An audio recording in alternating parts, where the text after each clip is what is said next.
Hundreds of suspected cartel drones are reportedly flying near the southern border. Some of them may be carrying explosives. Congressman Pat Fallon, Republican from Texas, joins me now. What are you going to do about this, Congressman?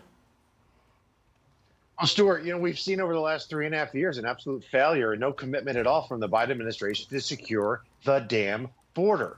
We've had over 10 million illegals crossing it. I mean, so we've got as you just said, 1,000 drones, they think, a month, and the cartels are warring amongst themselves.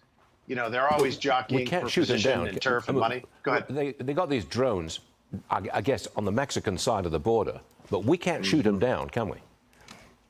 No, if they're on the Mexican side, but once they cross our border, of course, then we could do that. Well, do we? But will Joe Biden do that? Yeah, exactly. That's the thing. No, I'm not aware of any time, because we're not posturing and we're not coming from a position of strength, because Joe Biden is letting the drug cartels run wild. I mean, Stuart, experts estimate that their illegal narcotics trafficking makes the cartels collectively about $25 billion a year. But they also make now almost $10 to $12 billion a year with human smuggling. So they are making record profits, and record profits mean record strength.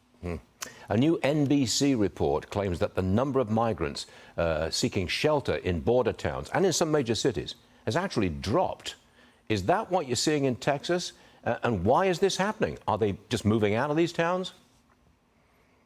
Well, it's a slight drop from record highs, so we have to put it in context. I mean, when you compare what happened under the Trump administration, for instance, with folks that are on the terror watch list. Under President Trump for 4 years, we caught 11 folks crossing the southern border.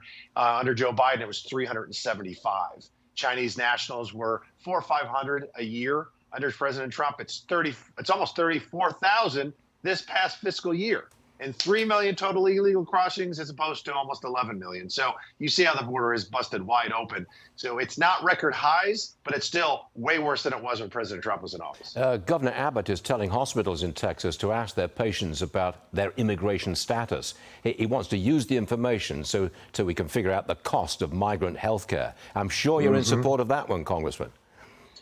100%. I mean, it's costing the state of Texas billions, and if not tens of billions of dollars, when you consider healthcare costs, education, and then unfortunately crime.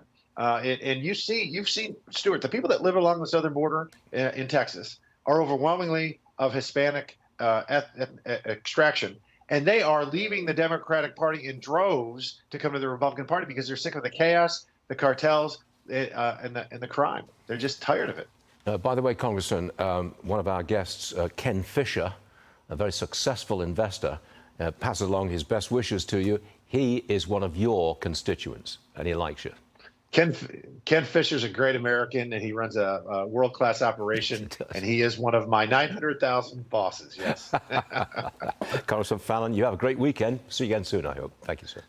Thanks, Stuart. God bless.